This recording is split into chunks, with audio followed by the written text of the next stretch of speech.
Welcome back. Today we're here to talk about the Hoka Speedgoat. I'm a big fan of the Hoka platform. I really like the Speedgoat shoe line. This particular Speedgoat I bought and wore out of the box on a 30-mile trail run with no issues. So that immediately drew me to the line. Big fan of the Speedgoat. So again, this is the 4, and from the Hoka website, this shoe is named for Hoka athlete Carl Speedgoat Melzer. The Speedgoat 4 is part of an award-winning family known for making quick work of technical terrain. The 4th edition features a new, breathable yet rugged mesh. We included 3D printed overlays for increased midfoot support and overall more secure feel.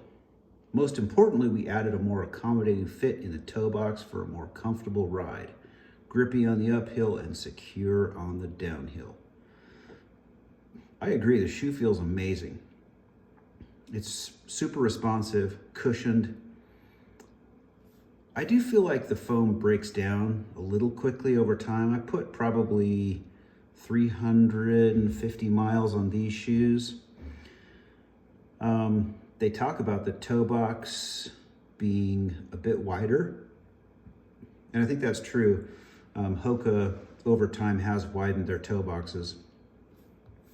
I particularly enjoy the cushion that these shoes have, and they just feel really good all day. I purchased the wide version of these shoes, and the toe box is still just a little bit slim for me, but this is a great shoe. I think this is the first edition that included the Vibram Mega Grip outsole, and that is a fantastic outsole. It's wide in the forefoot. It's wide really from front to back, and just a great all-around shoe. So I wanted to dig a little deeper on this shoe. I noticed over time, and you guys tell me what you think in the comments, but I noticed over time that, gosh, after maybe 150 miles, the foam, I don't know if it broke down, but it was just taking, I will say, responsiveness to a new level. I kept wearing the shoe, but definitely could feel more small to mid-sized rocks on the trail. So I wanted to check that out and see what was going on. So I went ahead and cut this one in half. So it's pretty interesting. Let's pull it open and have a look at the inside. This shoe, as noted, was built with a new foam. It looks like there's kind of an air bubble in this particular shoe. And then there are some cutouts, I'm assuming, for flexibility, increased flexibility. The foam's still pretty thick. This foam doesn't really compress down as much as other foams.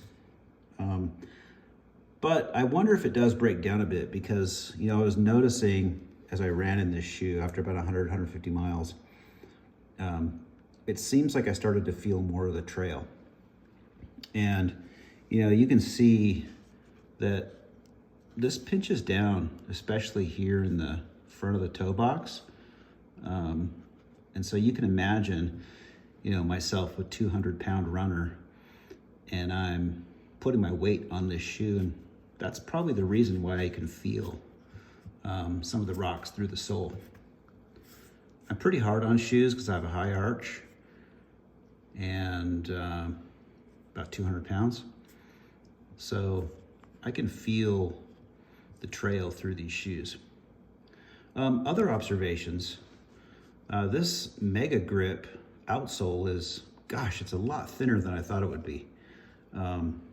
I don't have a ruler, but I mean, this rubber is like quite thin through there. And if you look on this side, you can see some of those lugs, and clearly this is worn down a bit. But it's interesting to look at this from a cross-section standpoint. I do like this inner. This enclosure is really nice. You can see where my hunches were right. The toe box is really not quite as wide as I would like it.